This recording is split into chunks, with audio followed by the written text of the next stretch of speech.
When we deliver this news every year, it's not always good. And you'll see in our special section on young children in Newark, there's some alarming, I think some shocking data. This is a time when the brain develops most rapidly. Learning actually begins at birth. And what happens in the first 5 years can influence the rest of the child's life. So what this chart says is that the peaks in brain development occur very early. So we're talking about sensory development, vision and hearing.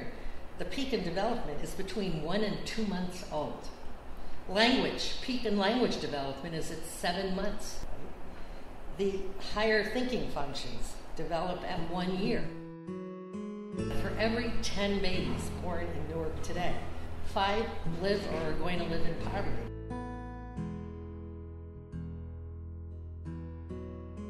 A little more than 2 are going to live in extreme poverty.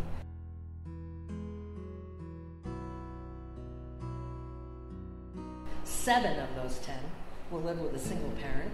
7 will live with a parent with a high school diploma or less. 4 will be born without prenatal care or prenatal care that comes too late. And 4 will have no health insurance. Our kids are coming out of the womb with the odds against them. We will never be successful in our work with 7-year-olds, 8-year-olds, 15-year-olds, unless we start dealing with prenatal care to 3 years old. So this is what I'm calling for today. We're going to form a Newark Early Childhood Policy Board around what are the measurable things we need to take on. That's it. We've got to come together and say, let's discuss all the very issues that we discuss, deciding what we as a community, how we're going to address these larger issues and these disturbing trends that are making our children lose ground. What the report says, we got a lot of work to do, right? And so we want to roll up our sleeves and really be a part of that. The Foundation for Newark's Future will put a $250,000 challenge grant to support the Early Childhood Success Board.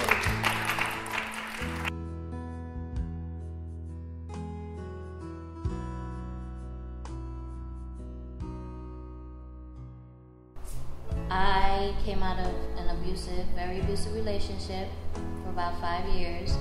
I relocated to New Jersey. When I started getting visits from my support worker, we would sit down and I would write my goals that I had as far as for my children, for myself, and where I wanted to be, what I wanted my future to look like. I was going to school full-time, working full-time. You know, it was really hard for me to try to accomplish all my goals with 2 young kids at the time.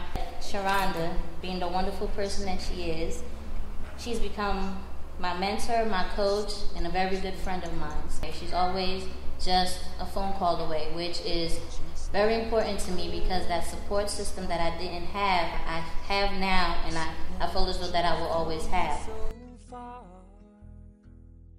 To be right where you are. But as we've seen, parents can't do it alone. They need us. They need the community.